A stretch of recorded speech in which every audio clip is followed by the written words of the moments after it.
Deuce and Mo, Deuce and Mo, Deuce and Mo. They tell you what they know. Do it for Deuce and Mo, Deuce and Mo. Hey, do it for Deuce and Mo. When it comes to the Kings, it's my favorite show. Do it for Deuce and Mo, Deuce and Mo. Hey, do it for Deuce and Mo. When it comes to the Kings, big hopes and dreams as we cover our kings. Never cover the kingdom, but we loving our kings. And we covered your prayers as we doing our thing. Big Deuce with the par, Lil Mo on the screen. Solo or together, still do it for team. Never switch up for $1 or revenue stream. So we always got each other, balance out the beam. Deuce and Mo, and that's the end of the theme song. Do it for Deuce and Mo, Deuce and Mo.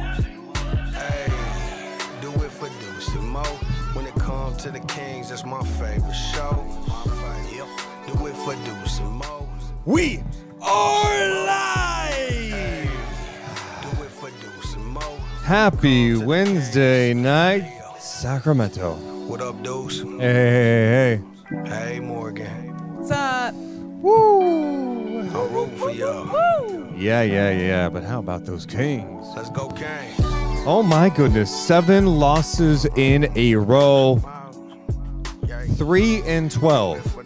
The worst start to a season since 1990-1991, which, to be honest, is kind of hard to believe considering how much losing we have seen in Kings franchise history, that this particular team is off to one of the worst starts in Sacramento Kings history. Yeah. Isn't that crazy? When you put it like that. Yeah, we are recording this tonight from the NBC Sports California studios in San Francisco. Why aren't you doing it in Sacramento, you cowards? What? Well, back to back. We are staying in San Francisco tonight because we are back here again tomorrow, Kings and Grizzlies. Kings have to get right back at it, Morgan, right back at it against Memphis coming up tomorrow. All good. Yeah. I mean, not all good, but all good. Not all good, but all good. Yeah. But hey, Hey. but all good. It's not. I don't know what it is. If I could put it into one word, I don't know. But maybe by the end of the podcast, I'll have my one word. Yeah. Shout out to people watching us live. You are the true basketball sickos if you are here. If you haven't done it yet, hit the thumbs up and subscribe. Let's give some shout outs, Morgan. Say hi, Duck Hunt. Hi, Doc Hunt. Can you add, it's a little too fast on that. Duck Hunt. What did I say? It just, when you said it fast, it didn't sound right. Duck Hunt. Did it sound like, Oh, yeah. Duck Hunt. I can't even say it now. Wait. Did it sound like? No, stop. Wes, what's up, Wes? Hey, super. Cats is in the building. That's funny that's what it sounded like. Man, what's up, Victor, Ash, Tony? Man, he too legit. Always good to see some of the familiar faces here. Appreciate it. What's up, Seattle Sonic? Wes, you need a ambulance. Okay, Wes, you're like first team all annoying this year on our chats. No. Is he being mean? No, he can't help himself. So I already have to I have to do this before the show starts. Oh no. Sorry, Look what man. you made him do, No, Wes. I mean, if Wes can contain himself, we wouldn't have to do this all the time. But unfortunately, yeah, you have to put it on. yeah. Okay. Yeah, 30-minute timeout for my guy Wes. 30-minute timeout. You're in a timeout. Think about what you did. Yeah. Think about what you did. You're in there. You clog the chat. Yeah, You go at people. It's supposed to be a fun atmosphere. Come on. Yeah, we're trying some chats. Otherwise, we're gonna order the ambulance for you. All right. We're in a back-to-back, so we're gonna go ahead and start this podcast coming down. Oh nope, mid sip.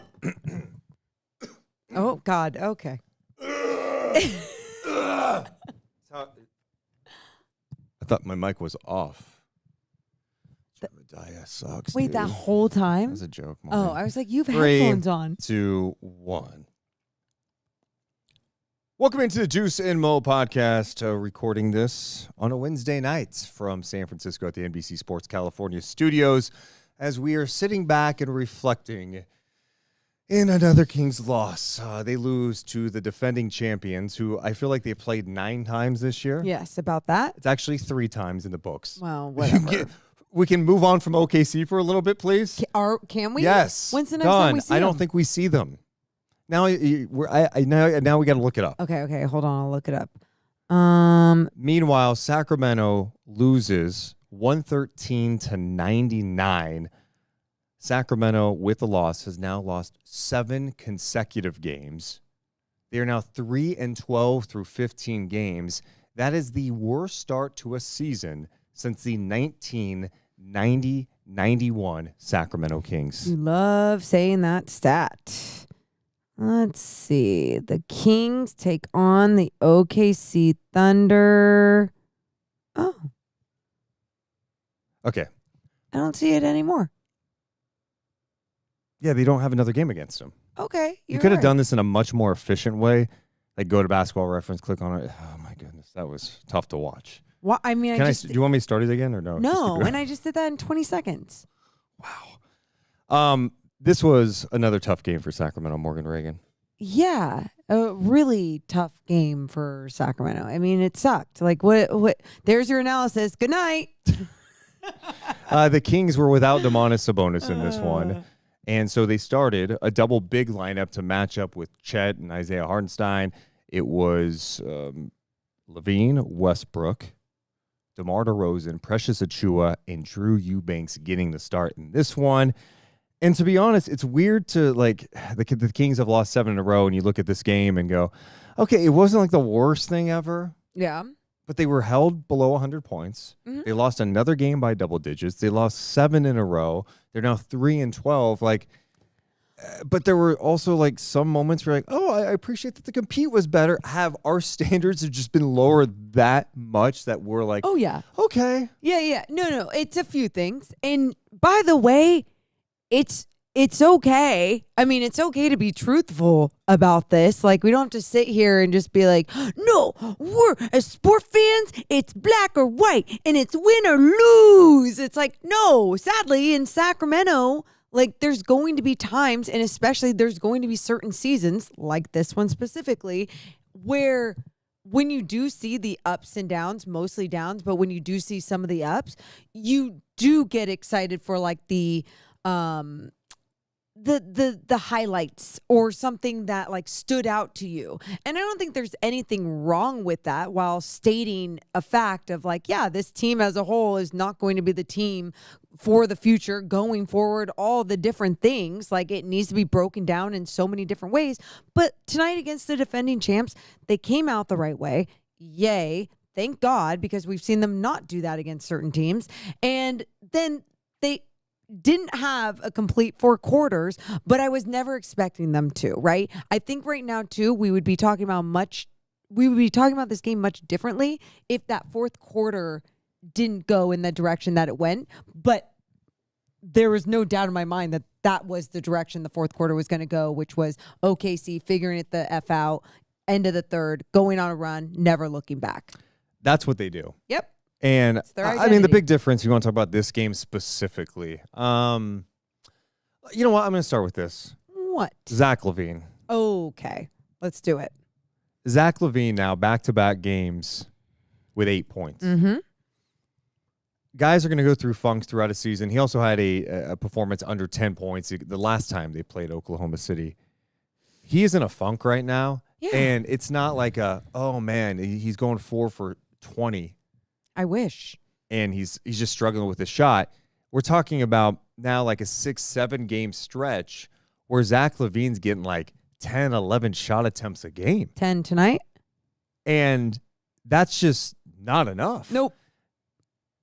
How much of this is on him versus the coaches versus teammates? I'm fascinated by this because it can't happen. Like, go around the league. You don't see the offensive guy, like someone like LaVine, who should be the guy that's getting the majority of the shots on this team, Correct. right? He's such a threat at all 3 levels. Like, he should not be the guy that's getting 10 shot attempts per game. No. And he had 8 points in the first half and then didn't score in the second. Yeah. And even at the half, we were excited about things on the halftime show. We were talking about, oh, can you get even more from Zach LaVine? It's great to see him get things going. Whatever he, I guess, God. That's the other. I want to see his first half numbers too, of just like how many attempts he had in the first half, because I'm curious how many attempts he even had in the second half. But overall with Zach LaVine, it was just nice. He was getting in his groove. He was shooting a mid-range shot. He was shooting an outside, missing a three. Here's this. LaVine ended up in the fourth quarter only playing 2 minutes. He did not take a shot attempt. He took 2 shots in the third quarter. So he took 2 shot attempts in the second half of this game. It's just not okay. And your question was, well, how much does this fall on him? How much does it fall on the team? It's definitely everyone, but it's definitely this system as a whole is not designed for, it's Zach LaVine's turn, or it's Zach LaVine's offense and you all just do your own thing. It's like, I think there's too much of, we have so many, look at the name value on this team. We have so many vets on this team. They know what they're doing. They've been in the league a long time. So we're just going to let them play freely. No. Like, we're in a time and a place in the NBA where, like, you have to have a structure, an identity, and if you don't have those things, like, you definitely need to make sure that you're coaching in exactly what you need from these players, whether it's an action, a play, whatever it is. And especially without Sabonis out there facilitating other things, him and LaVine had a connection early on, and then that started going away, health, bodies being off the floor, all the different things. But Deuce, at the end of the day, I just see a whole bunch of players with names on here that are looking to get theirs while still trying to play freely on the basketball court, and it's just like not working. Yeah, too many guys who are score first guys. Yes. They're looking to get theirs, like you said, and it seems like it's a lot like your turn, my turn. I mean, you look at the end of this game tonight, Dennis Schroeder took the most shots of anyone on the team, 21 shots in 32 minutes. Yep. 21 shots. And, like, on one hand, you like seeing that Dennis is starting to play with a little more confidence. I loved it. It looked like his confidence was zapped early in the season in the starting lineup since he's gone to the bench. There's been better moments for him. He's knocked down some shots. But that's the other thing with Dennis is, like, the rep on him is he score first. He's not necessarily like he's not like a pure point guard or anything. And sometimes you got to take what the defense gives you. But if I'm on the coaching staff or if I'm Zach LaVine, like, coach, we got to get Zach involved. If I'm looking at the box score in the third quarter, going, how does this guy have like 8 shots right now? It can't happen. And he's also got to go to the coaches sometimes or his teammates and go, let's get me involved. Yeah. Part of it too, Oklahoma City, it was, they're going to have all the attention on him. They're such a good defensive team. Mm-hmm. And San Antonio kind of did the same thing. They were all over him. But it's like, dude, if you're one of the best guys, like, you cannot be having back-to-back nights under 10 points. Yeah. And it's, and you're exactly right. Like, even if he needs to find his voice in that as well. And, like, maybe he is behind the scenes, right? That's something we don't know. And especially on the road, is he the one that's being like, yeah, we got to find more things for me. And then let's say they're putting him in action to get him a flare and he's coming off of it, but a team is just switching or has done their homework and they know exactly how to recover on that action or put a hand in his face or navigate through a screen. Yes, this is one of the best defenses in the league, but we're seeing this against other teams as well, and that's where I'm getting more frustrated. Like, it is going to fall on you at times to also get yours, to be ball heavy, to be aggressive with the basketball, to just be confident and take it to the rack. And this is something we've talked about during this losing skid that's now 7 games, is like these guys look mentally beaten down at times. And I think part of it is just like the frustration of losing. Part of it is like they're undersized and they're guarding up and they're getting beaten up. I understand all that too. But like LaVine, when he's feeling good, it's like everything he's like engaged. Yeah. And he actually had some nice defense plays in the first quarter of this game when he was a little more engaged. And then in the third quarter, there's plays that just happen that are just like mind numbing to me, where there's a second chance opportunity. LaVine needed to be the guy to shoot out there and close out on the shooter, and he jogged out there. he jogged to the shooter, and it was an open three. Early third quarter, Doug Christie immediately calls the timeout. I mean, what are we doing here? Like, how much tape do we have to break down? Like, I mean, they were talking about this on the broadcast, like Mike Woodson. They had a very honest, like, defensive film breakdown with, like, talking about some of the issues, calling out the vets, blah, blah, blah. I'm like, okay, cool. Now, why are we having these lapses? Why do we have moments where, like, something doesn't go our way and we pout and we jog out on a three-point shooter? Like, this isn't the time to do that. And that's what's frustrating. I think it's frustrating to fans that you're seeing these vets who are getting paid a lot of money, who have the ability to go out there and do big things. Some nights you watch and you go, wow, they're not bringing it all the way. You just want to feel like they're like, you just want to feel every single possession. It's like, holy shit, they're playing so hard. Like, wow, they left it all out there. Like, even that moment when DeMar missed that dunk and Dennis Schroeder is, trying to dive for that basketball going into the crowd. It's like, yes, those moments mean so much more. Sorry, you coughed on me.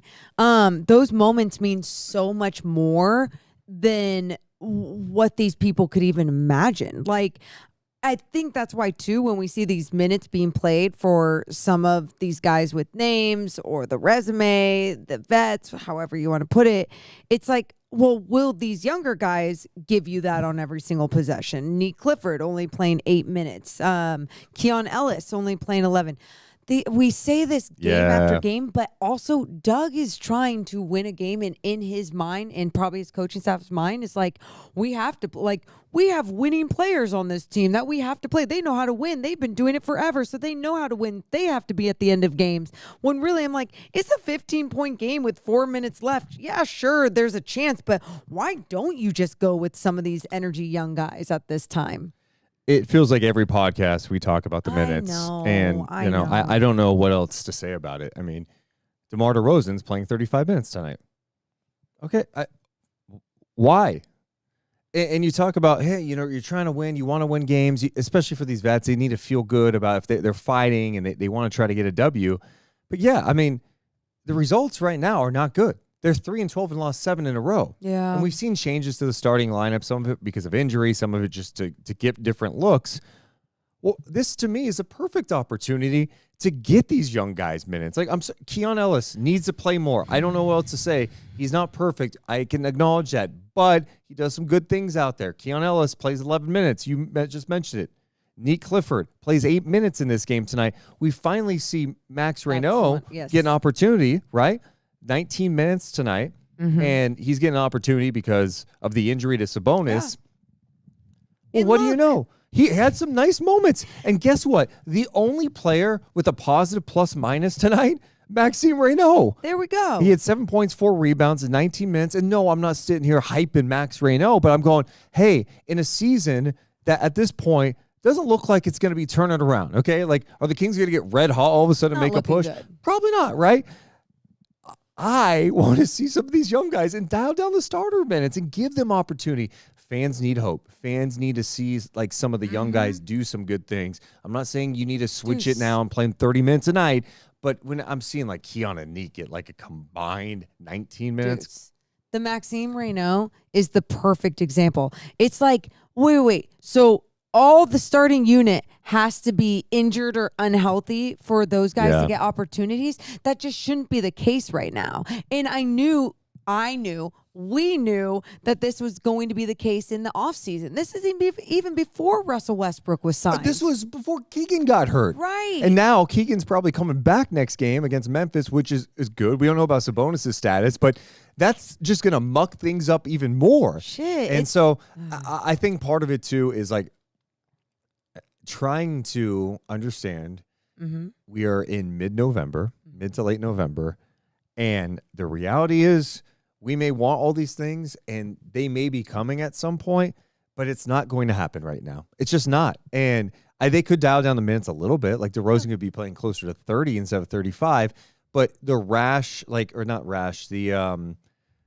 radical changes that maybe we want to see, you're just not going to see until some of these guys get traded. Yeah. And I think that's a tough thing to grasp for fans right now. It is. Because what we're watching is not very fun. I will say tonight, if we just talk specifically about tonight's game, which I know some people are like, why do you guys care so much about tonight's game? That's what we do. We talk about each game. The compete level was so much better tonight. Yeah. I even saw, like, defensively. Last game, they got carved up against OKC, like 60 points in the paint. Hartenstein had, 33 and 19 in that game. And tonight, it felt like the communication and the backline defense was so much better. Like, Precious had connected. some really good moments in help, right? Max, it just seemed like there was more toughness and physicality up front, which I appreciated at stages in this game, but you just have to be perfect when you play OKC, especially under man. Yeah, and it was fun seeing how close the game was at the half. Like, it was fun seeing how they came in and started the game. Like, all of those things are really important when you're losing every single game. I think how I enjoy watching basketball is I truly enjoy both teams on the floor, right? And especially when your team, doesn't really have the biggest chances to win, especially against a defending champs who had won 6 straight, now 7 straight. And the team that you root for and you talk about has now lost 7 straight. It's like, I'm excited to just watch good basketball if there is going to be good basketball. And I think that's why I was like more optimistic tonight, because it was like, all right, I'm watching 2 teams compete, go at it. But that's where the standards are so much lower for us, because we're like, So oh my much God, lower. it was so much better tonight. And it just has been so bad, especially bad. defensively. And then tonight offensively, I think that's where, I think a lot of people are surprised that the Kings are this bad offensively with the pieces they have, but I'm not. to be honest, I'm just not. I mean, I think one of the things before the season that was a big concern, even before the Keegan injury, was like, where's the 3-point shooting on this team? Yeah. And, your best 3-point shooter, Zach LaVine.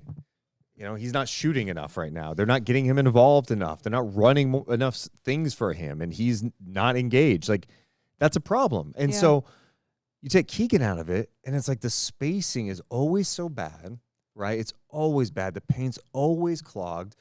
If you have someone like Sabonis on your team, like, he needs to have shooting around him and not a whole bunch of guys who are like mid-range guys or non-3-point threats. So you don't have enough 3-point shooting. You're not big enough.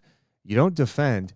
It's going to be hard to win any games in the NBA if you can't do those things. The reason why the Kings were in this game in the first half is because the defense was pretty solid. They were rebounding, and they weren't turning the ball over. They were And out what do you know? rebounding OKC at the half. By 1, but Hey, you'll take it. Who cares? And so, like, you do those things, you're going to give yourself a chance to be in games, even against some of the better teams. What happened in the third quarter tonight? Oh, God. Well, 7 turnovers in the first half. They had 8 in the second half. Yeah. Excuse me, in the third Third quarter. quarter. In the third quarter, that turned into 11 points. And then you're getting your shots blocked. And then on the other end, you're forcing OKC into mistakes. They had 7 turnovers in the third quarter. 7. But OKC's defense is just They're getting back. outrageous. Transition defense is phenomenal. Half-court defense is phenomenal. Morgan, there were times where, hey, fast break dunk coming up here. And someone's getting back. Yeah. Keeson Wallace is unbelievable defensively, flying everywhere. I mean, he was getting back in transition. There was that Ripping one play. the ball away from Eubanks. Oh my He God. started on, I think it was on Westbrook, Russ. and then he switched on to Eubanks. Russ gets Eubanks the ball, and Keeson Wallace absolutely just rips it away. Shadows the ball perfectly and goes, mine. Rips. Their defensive intensity and pressure is so impressive. Yep. They don't stop. They make a mistake, they're going to keep going. And that's a mentality. Yep. Obviously they have fantastic individual defenders that then come together and make a great team defense. They have rim protection. They have perimeter pressure. They show resistance, like all the different things. But it's such a different type of mentality that they have to obviously like click into to get to that level. And everyone buys into that system, to that identity. And when you're just a really bad team, you can achieve good things on the floor if you buy into just like that same type of mentality, right? Of like, no, we're gonna make sure to get back on every single possession, or we're gonna make sure to close out every single time and like meet someone at the rim, wrap them up if they get in there. We have 6 fouls. We're gonna make sure to use them all. Like, I don't know. I'm just saying, like, it has to be a different mentality when you are a bad team, and you can see like there's moments of it. But it has to be for an entire game, 48 minutes. Yeah, I mentioned that LaVine closeout, and then there's one in the fourth quarter where Hartenstein was, I think he was getting an offensive rebound off a missed shot, and the Kings had 4 players in the paint. Monk was on the perimeter getting ready to leak out if, the Kings got the rebound. And Dort is like, I don't know, on the opposite 3-point, on the opposite wing on the 3-point line, just wide open. Hartenstein gets the rebound, and Monk's just standing there. And Hartenstein sprays out the shooter, Malik Monk far away. I'm just like, these are the details, And those are the things that happen far too often on a veteran team that it's infuriating for sure. So I should give Malik some love. I thought he played a really good game today. I thought really good energy. Yeah, and it's not just him scoring; it's just him bringing the energy, pushing the pace, getting guys involved, and it's probably someone that you should play more. I mean, I think that's the thing we talked about in the offseason. I'll never forget when we were when the rumors around free agency first started. It was like, hey, the Kings are interested in Schroeder and Russ. We're like, oh, okay, so one or the other, and it was like both, and we were like, why? Like, this is just gonna muck it all up here. Yes. And then what do you know? They end up doing both, and you're like, well, okay, you need a point guard, that makes sense.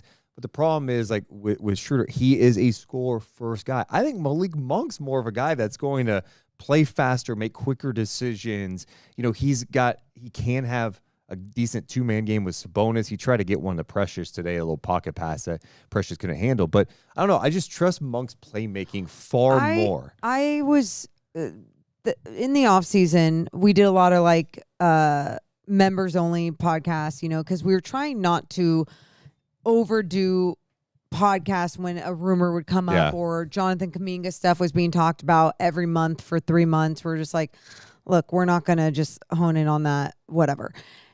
But whenever we did come and communicate every month, it was like, okay, you would ask me like how I was feeling. And every time talking about it, I felt down and depressed because I was just like, I don't get how the young guys are going to develop. I don't get how, and this was by the time they had Nique Clifford. I don't get how Nique is going to get minutes. I don't get how Keon is going to get minutes. And then every time we would talk about Malik Monk, and then the other thing would be like, and is Keegan Murray going to get the basketball? And I was like, well, Keegan Murray better just like being in this year in his career, he better rip that fucking basketball away and do whatever the hell he needs to do, right? He's gonna rip it away like Casey Walls ripped away from Eubanks. Right. And that's like so against his personality and like not part of his character. But my point to that being was, I remember feeling that way in the off season and knowing that it was going to most likely be a reality. And the fact that we're here and it's a reality, and then even both Russell Westbrook and Dennis Schroeder were added too, it's just like, shit, this is where we're at with like talking about people's minutes and opportunities after every single game and losing and talking. If the Kings were winning, I mean, we're not talking about that as much. We're going, okay, like weird season, whatever. Oh man, hope the other guys get opportunities. But that's where we're at. Losing and these guys aren't getting opportunities. Which feels like such a waste. Yeah, it's just like, and then, you bring up the Keegan point. Keegan Murray has not played a game, and it sounds like he's getting closer to returning. The Sacramento Bee reporting that he's expected to play against Memphis coming up on Thursday, which would be huge, right? To get him back in the lineup. Yeah, but it's, for people listening tomorrow. For coming up on Thursday. Yeah. Good. Thanks for that. But what you're just saying is so true. Is Keegan, who I don't think got enough offensive opportunity or responsibility last year, is he going to get any more of that this year? Like with this current roster, it's hard to see it. It's hard. Like if Zach LaVine's not getting shot attempts, then how is Keegan Murray going to get shot attempts that are necessary to see like what he can be in this league? You just gave the guy an extension. So I don't know. I feel like we're all over the place tonight, which is fine. This is where we're at in the season. Totally 15 fine. games in, they're off to their war start. since you were in high school, 1990, 91. And I wasn't in high school. Okay, middle school. Anyway, but 1990, 91, that's crazy. And I was 3. I think we have to just try our best and go, all right, December 15th is usually the time where the trade talks start percolating a little bit because the guys who were traded last year, some of the guys who were traded or signed over the offseason can be traded now. It makes it a little easier. Teams are starting to understand kind of where they stack up. And then you kind of wait and see what it looks like. And maybe we're having a different conversation, late December, January, February. It's like, okay, here we go. We're seeing the young guys. They're getting their time now. They're showing us what they can and can't do, blah, blah, blah. Yeah. And guess what? Like those times, like there's going to be some really ugly games. If those times get to happen, there's going to be some really ugly games. There's going to be some frustrating moments. But what you can hope is that the mentality and the personalities that they do have is that like not giving up, is that like, oh, let's showcase our talent every single possession we have. You never know what this can lead to. All the different things. So yeah, I know tonight, even on the post-game show, when I was talking after the show, I was like, God, I just didn't feel like I was great on that show, right? I know. No.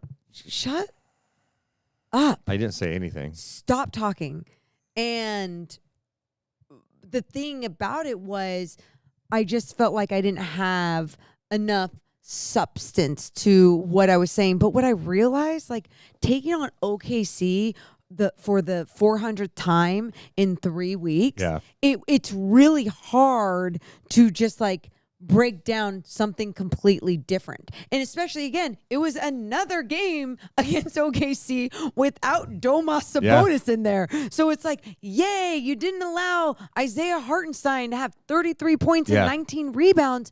But really, like, I was just like, oh, here we are again. I am so excited to see a new team tomorrow or Thursday against the Memphis Grizzlies. Yeah, and potentially to see Keegan in the fold. Okay, like, love it. Maybe we see something different. But yeah, I mean, the schedule, that's what's so crazy about this. And people, when you say this in sports conversation, it's like instantly they're ready to pounce and go, you're making excuses. What are you saying? This is not an excuse. I'm just stating a fact. Preface it with that. This schedule has been so hard, especially for a team that's like as flawed as Sacramento with all the issues that we've talked about. Yeah. Since before the start of the season. And for them to be in a spot where they just played OKC for the third time, it's November 18th. Yeah. The season is like not even a month old. They've seen Oklahoma City 3 times. They see Denver again. That will be for the 3rd time. And then Minnesota they see next week at home. That's the 3rd time. That. Like it is crazy to see the schedule. And so it's definitely, I'm not saying that if there was an easier schedule, the Kings would be, oh man, they'd be a 500 team. I'm not saying any of that, but none of this has helped. It's like, oh my God, you've been in situations where Sabonis, who doesn't traditionally miss a ton of games, is missing games.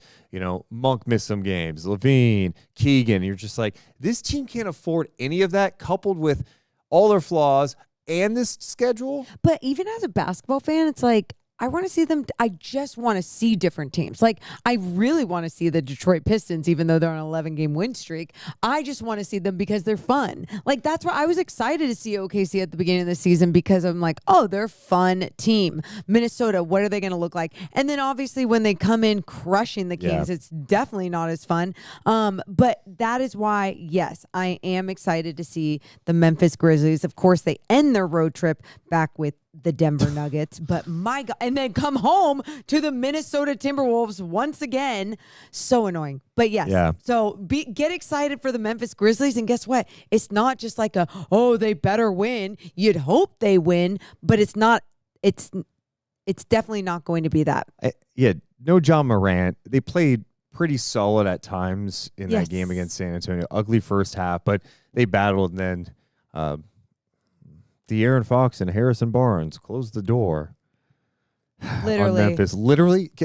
By the way, that was one of those moments I'm watching the game going, I hated my life. I've watched San Antonio twice in a row, once against the Kings, which kind of hurts it because you saw Fox and Barnes combined for 48. Then the next game, I'm like, oh, I want to watch Memphis. They're playing San Antonio. And it was the ugliest first half. No one's making shots. End of the game. It's like, oh, De'Aaron's got 15 in the third. Oh, Harrison Barnes is like the last 8 in a row and just jammed it on somebody's head. Oh, and then De'Aaron had the windmill dunk, a fast break dunk, and it was just like, was that a personal jab? No. I'm sorry. The funny thing with De'Aaron does the thing where he went on, pre-pandemic, pandemic version De'Aaron before the Sabonis trade when Halliburton was still here. And remember, it's just like, is he okay? Like, he doesn't dunk anymore. Then you had the De'Aaron post Sabonis.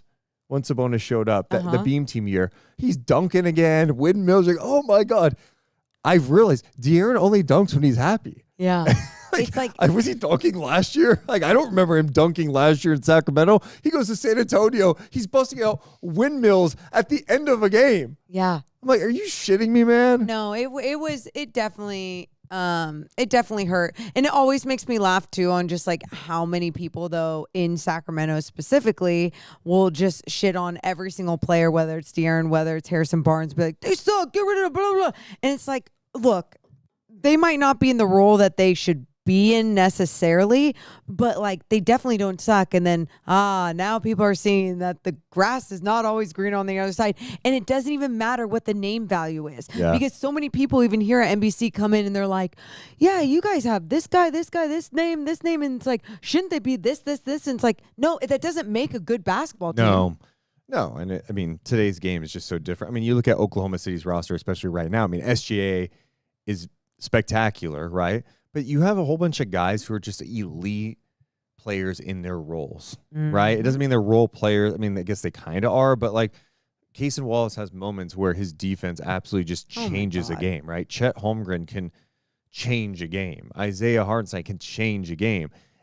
But none of them are, you don't look at like Isaiah Hartenstein and go, dude, he's an all-NBA big. Okay. He's not an all-star. Yeah. But he's still he's a winning basketball player. That's the thing. Winning basketball players. He doesn't need that identity on him to be like. In today's game, I mean, it's, one of the ironic things about this is like having this conversation is today's game, you need speed, you need versatility, explosion, relentlessness, like conditioning, all these things. And that's also a big reason why I think we're seeing so many injuries in today's game.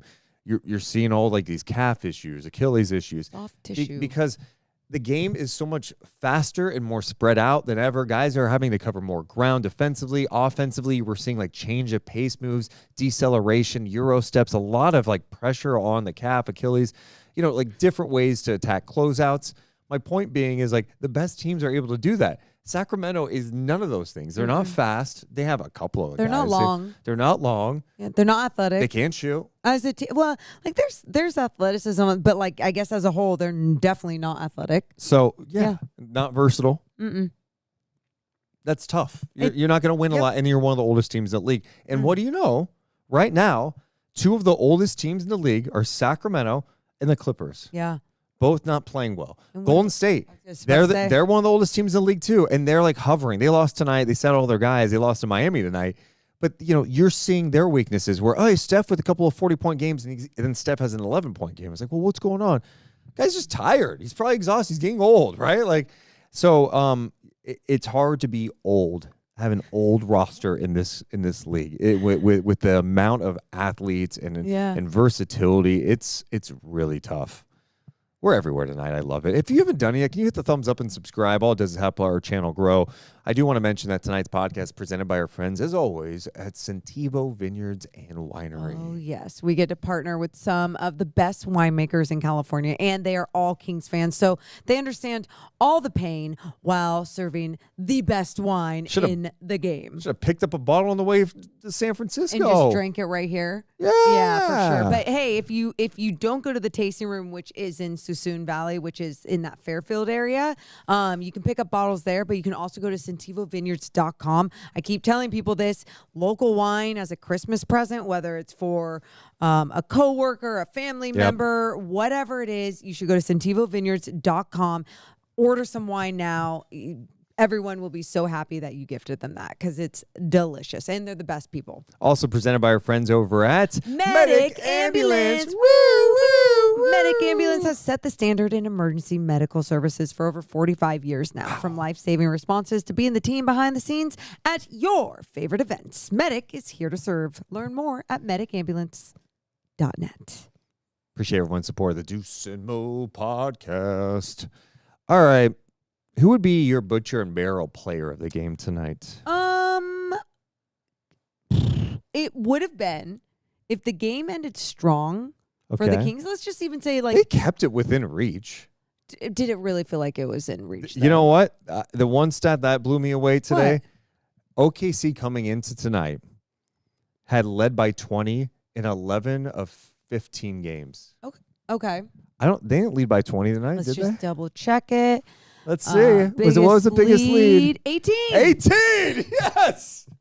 How about that, huh? Losers. Oh, couldn't even get it to 20, champs, huh? Or should I call you chumps? Nice. They suck. They only won their 7th straight tonight. It was going to be Dennis Schroeder because I loved the way that he was playing off the bench, but I'm going to give it to SGA. I think if the Kings had made it a closer game, I think I would have given it to Precious Achua. Oh, really? He had some fun moments tonight. No, he did. 15 points, 9 rebounds. He had 5 offensive rebounds. He had 1 play. I love it. AJ Mitchell kind of gave him an angle, and he attacked the paint. Hartenstein came over and helped, and so he's got 2 on the ball. He made the right dish right to Maxime Reynaud for a shot inside. Oh, he just brought good energy. I liked it. And he played tough. He played physical. He had that crazy play, too, where he rolled his ankle when Caruso came in transition. Undercut him, and he spun around. The shot still went in. Yeah, and didn't get the N1. Also needed multiple stitches tonight because he got hit at the end of the first half. All right, fine. He can He's be a our dog. he can be our butcher and barrel player of the game. Oh, I've got some bad news about that. I said if it was a little bit closer because I actually, unfortunately, agree with you. No. We're going with SGA tonight, 33 points and 8 rebounds for Shai Gilgeous-Alexander, who, spending some time on him for a second because we've had the pleasure of watching him just as much as Thunder fan this year because we've seen he play the Kings so often. He was great last year. Yeah. This year, really there's good. just another level to his game. It feels like the game literally is slower than ever for him. He makes great decisions. All of his numbers have been through the roof, 50, 40, 90 guy. His turnovers are down.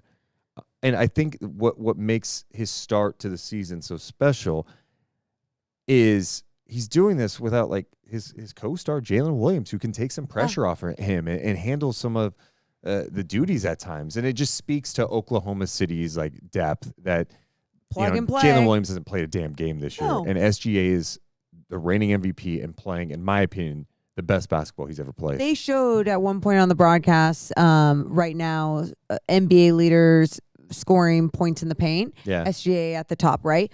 AJ Mitchell was down the line, not too far down, right? These guys, they do have that plug and play mentality with all their guys. They have the depth. They have an identity. They know how to develop guys. And so, yes, although he doesn't have Jalen Williams by his side, he is playing better basketball. He is. It's he's like a wizard. He's magical. And it just. He's actually a Thunder, but yeah, for sure. Oh shit! You're so funny.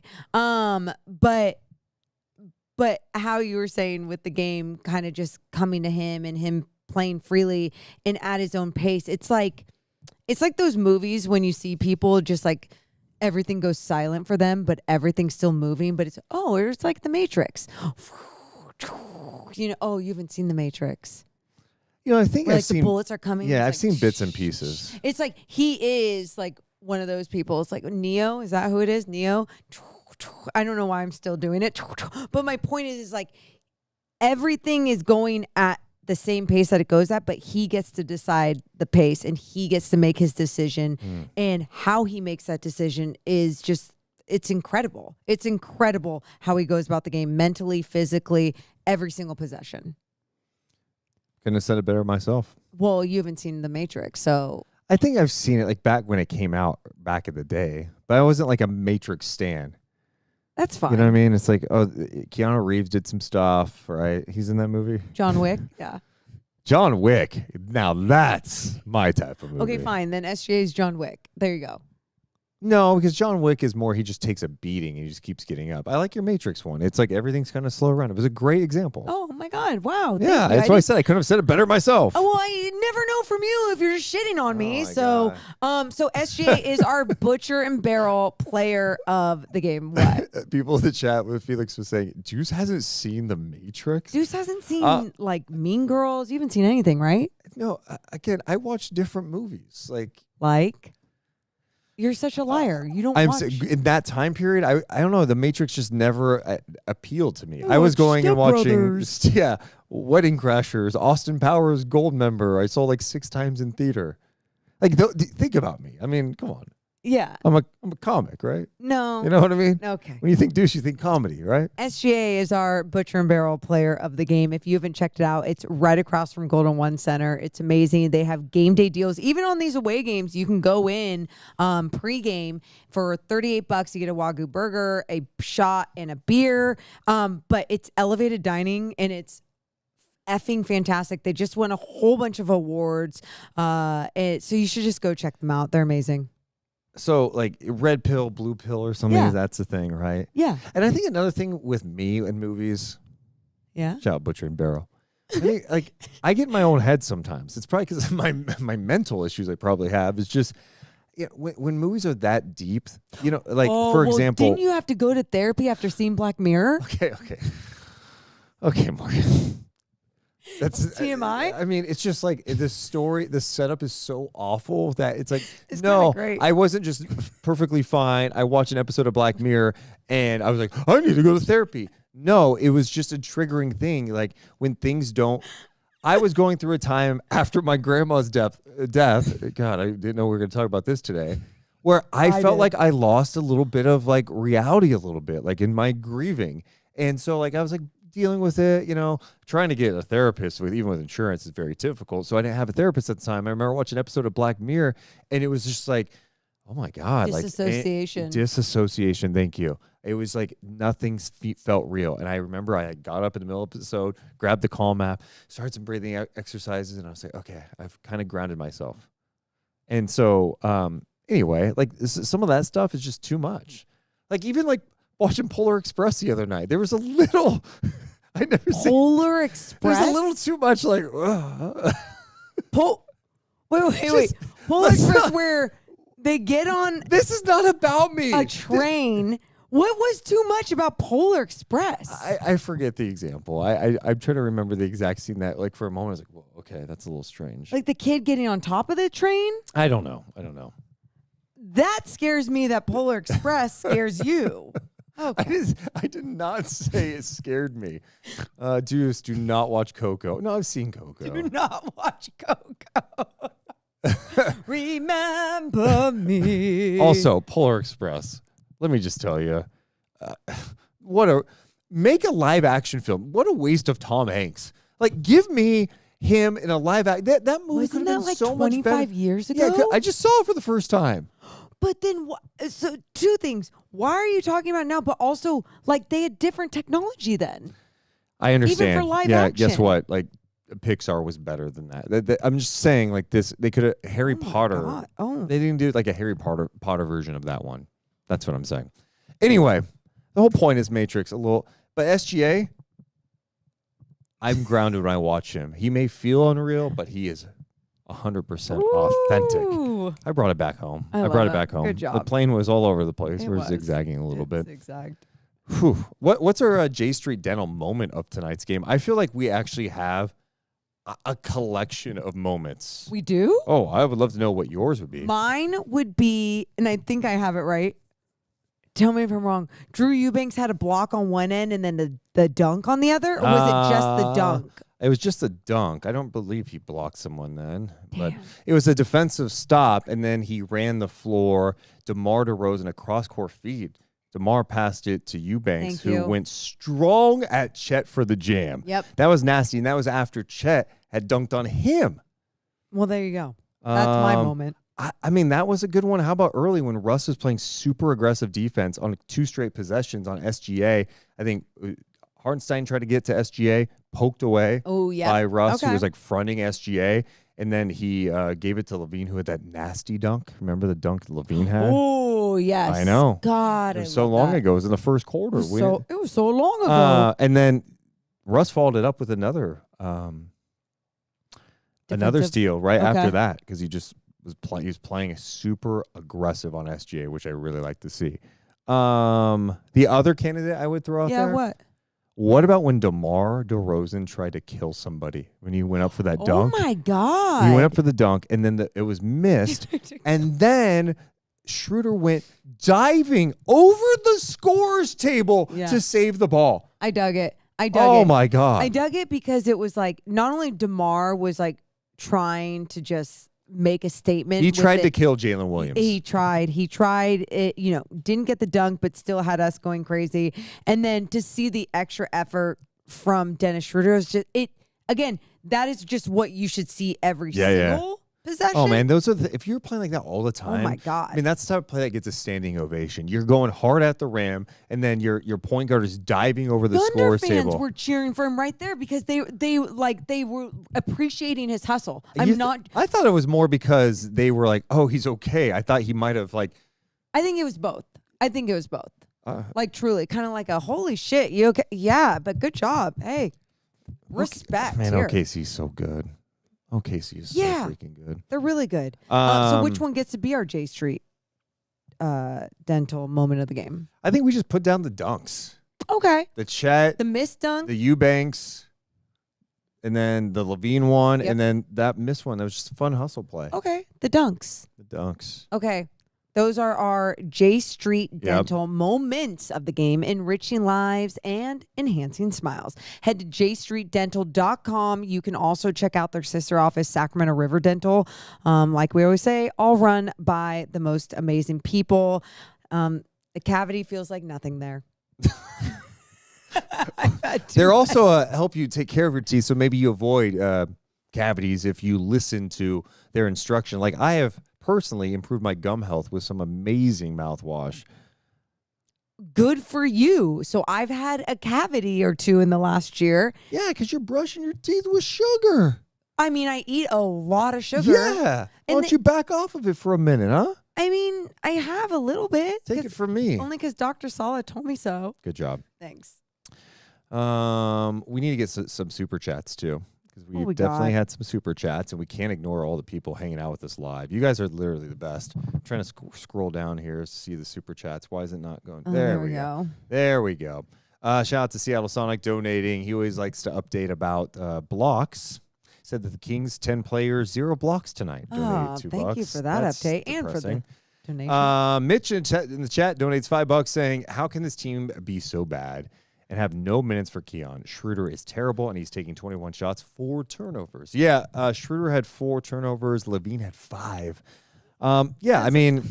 I was going to make Schroeder my butcher and barrel player of the game, but like... I mean, he had a good stretch. He's been what- having good first halves coming off the bench, but then he gets more playing time, and then you see... I mean, here's the reality with Schroeder. Fair. Schroeder is a very solid player in this league, but he's a role player. And last year in Detroit, when he had some nice moments, right, it's because he's playing a specific role. He'd have games where he'd have a big outing, but more times than not, it's just the energy coming off the bench, right? And he was, benefited too from having some defenders behind him. But it's all about what we talk about all the time.